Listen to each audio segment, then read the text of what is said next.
873 AD.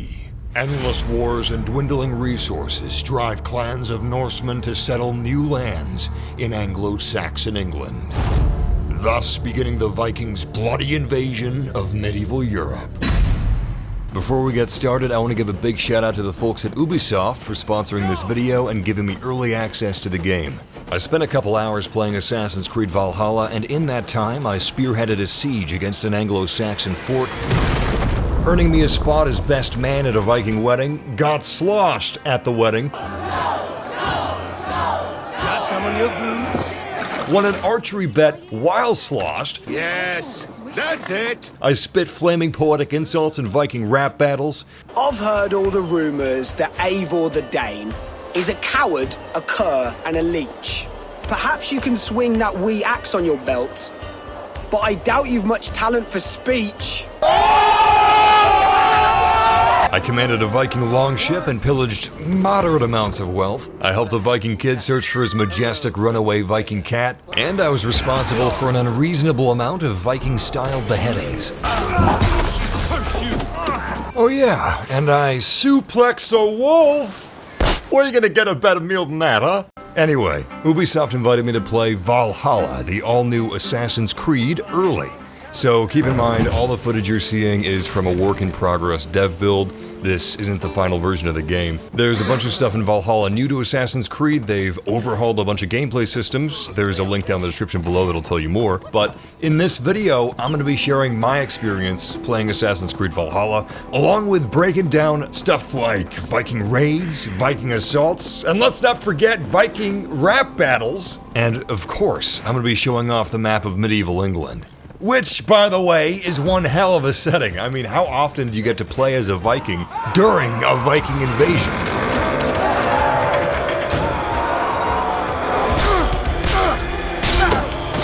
I haven't played much yet, just a couple hours, but I'm really liking Vikings as the setting. Also, the gameplay is surprisingly visceral and gory, which is a delight. Shut your ass, twig spine. Helgi, son!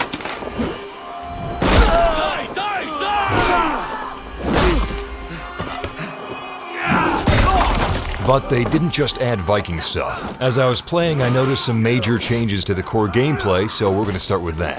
They've replaced the level system with power. The randomized disposable loot system is gone, time to kill is lower, and enemies take a more reasonable amount of damage.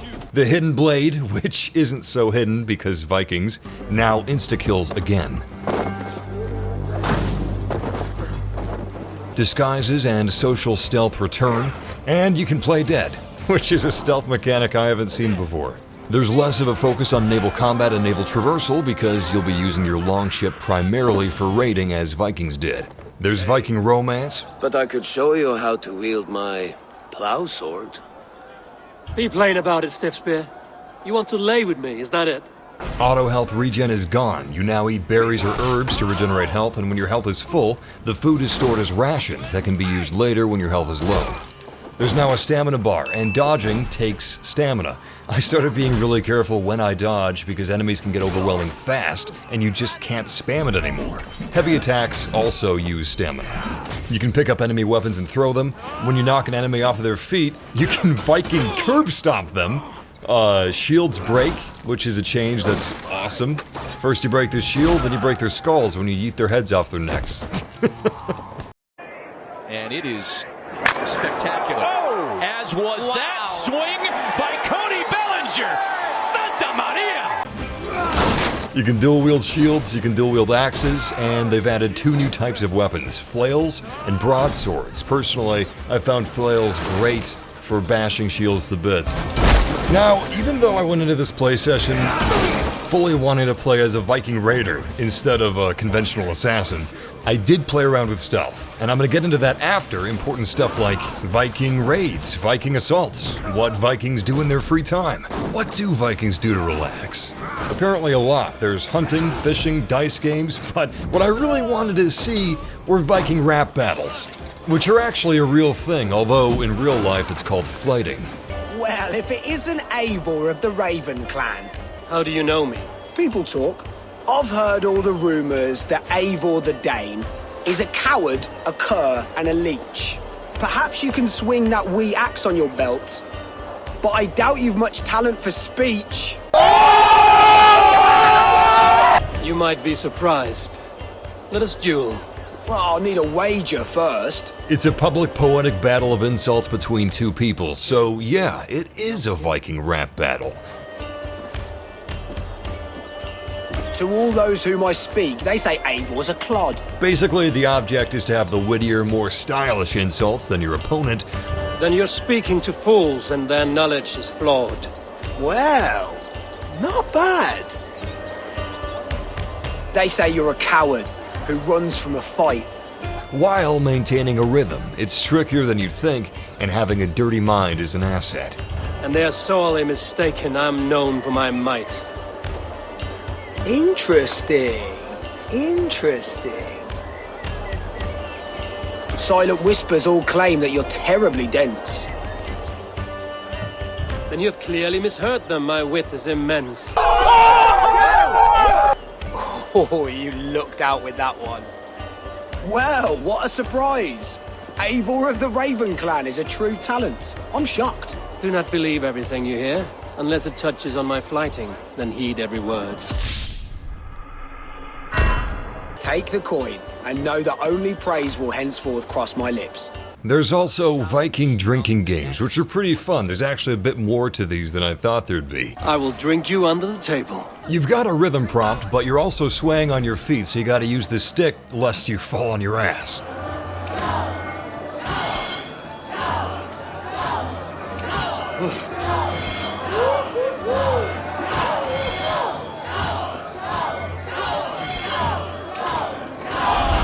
Somebody needs to test if you can raid forts while you're drunk. You know that probably happened. Unfortunately, I didn't get a chance to test what happens if you get on your horse like this. That would have been something. With the setting of Valhalla centered around the Vikings' colonization of medieval England, raids play an important part. After all, the word Viking means to raid in Old Norse. Raids and assaults further your progression in a number of ways, including setting up settlements and bolstering them. But those weren't a part of my play session, so I'm not going to cover them here. Now, assaults and raids are two different things. Assaults are large-scale maneuvers against large forts. We bring Helheim to our enemies. Oh, nice! They greet us with some of their own from the air. Arrows! Trail! Odin's hell! These sword maidens take them swiftly. When you lead Viking armies in assault, you're going to be pitted against numerous, stacking layers of defense. Archers, pots of boiling oil, ground troops. Those are the ones I encountered. There might be others, but it can get pretty tricky. As you push your way further in, it can turn chaotic. My personal strategy was to focus on the archers at the start, when I still had plenty of Viking troops to distract the Saxon foot soldiers. But you still want to cover your troops because the more Vikings you have, the easier it's going to be. Your main goal is to advance into the castle by breaching the gates using your battering ram. It's a slow siege weapon, but you can raise your shield to defend against arrow volleys when you're operating it. You don't have any defense against foot soldiers, however, and when you're dealing with the ground troops, you're more vulnerable to archers. It's a bit of a rock, paper, scissors balancing act. But you don't want to get sidetracked, you don't want to take too long, because as the assault went on, I saw less and less people manning the siege weapon. I don't know exactly what that affected, but it made me nervous. It can get a little chaotic finding a balance between keeping West Anglo-Saxons off of you and your men while defending the siege weapon against volleys of arrows and even pots of boiling oil, but it's pretty cool. Depending on the castle or fort, some assaults use other siege methods like ladders or bridges, so there's some variety. I only had the one assault to play with, but I'd be interested to see what it would be like to go in with your own raiding party that you built up and see how it fares. That might be kind of cool. Not all the troops you'll find in these sieges are going to be lackeys. Sometimes you'll stumble across a guy that looks like the Mountain, a more dangerous adversary that may be harder to kill. But that doesn't necessarily mean you have to resort to conventional combat either. Take the big bad boss of this castle. He has a weak right foot that I could take advantage of to cripple him. Although, I wasn't even aware of that when I was playing this, because I didn't use Odin's Sight. Instead, I used an advanced stealth attack. It's the one-hit KO of the Hidden Blade, but for the more powerful enemies. The advanced stealth attack involves a minigame to be successful. I like to view the UI of this minigame as the visual representation of Eivor's focus, or aim. course, I didn't really consider that I'd still have his wolf to tango with, but I got this badass suplex out of it regardless, so it's all good. Now, raids, on the other hand, are more rapid incursions. These are going to be the main use of your longboat. Valhalla isn't as sea-centric as Odyssey, which means your boat is no longer your main means of transportation. That honor goes to your horse. Luckily, Valhalla has the best horse mechanics of any Assassin's Creed thus far, but the longboat is still useful to navigate rivers, and you can now call your longboat anywhere with this horn, so long as you're near water.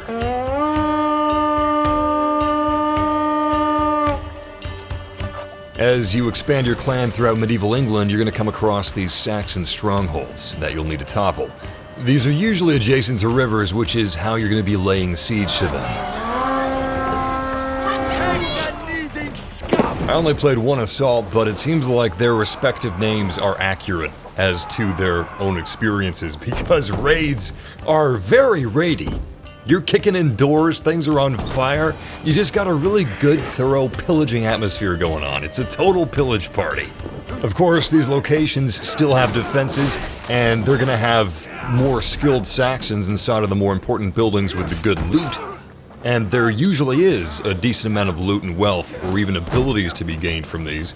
Raids also may be a good way to test your crew before you take them on assaults. For me, personally, stuff like this is probably going to be my bread and butter in this game.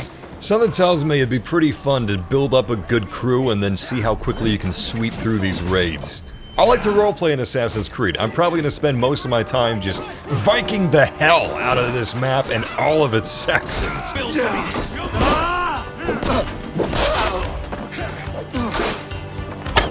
At this point, it's probably obvious that I went into this play session wanting to go full-on unbridled Viking, but I did a little stealth too, and here's everything I learned relating to that. From what I can tell, they've only expanded on stealth from Odyssey. You can, of course, still carry and hide bodies. Naturally, things like tall grass and bushes can hide you from view, but the big return is the hidden blade, once more, insta-kills. There's probably some exceptions to this, but even then, it looks like there's usually a way to avoid standard combat, like advanced stealth attacks. These insta-kill more skilled enemies.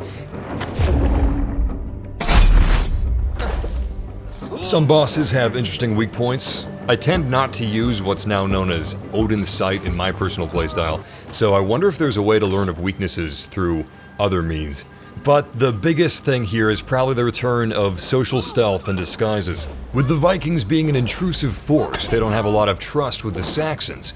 So when you find yourself in an area of distrust, you can don your cloak to reduce the enemy's detection range. And then you've got feigning death. Sadly, very sadly, I didn't have a chance to try that myself, but basically Ivor can play dead. And sometimes, the enemies will believe it. Get the murdering heathen! I really liked what I saw of the world, and I want to talk about that, but there's two things that just affect so many things in terms of gameplay that I haven't really gone into detail on yet. The old leveling system from Origins and Odyssey is gone. In Valhalla, you have power. I didn't have enough time to experience the intricacies of the system and how much it differs from leveling, but as you earn skill points, you can spend them on nodes. There's two types of nodes. One improves base fighting stats, the other unlocks new passive fighting moves, like the advanced stealth attack. Depending on your playstyle, you'll invest skill points in one of three trees: wolf, bear, or raven. Some gear is aligned with one of those trees and will get a bonus with the more skill you have invested in that respective tree. And since there's no leveling, you now earn abilities from discovering books of knowledge as you explore the world or as you complete raids. Abilities can be upgraded, and you can equip 8 at once. There's a good variety of melee and ranged. You can poison weapons, hurl hatchets, or you can become a human battering ram.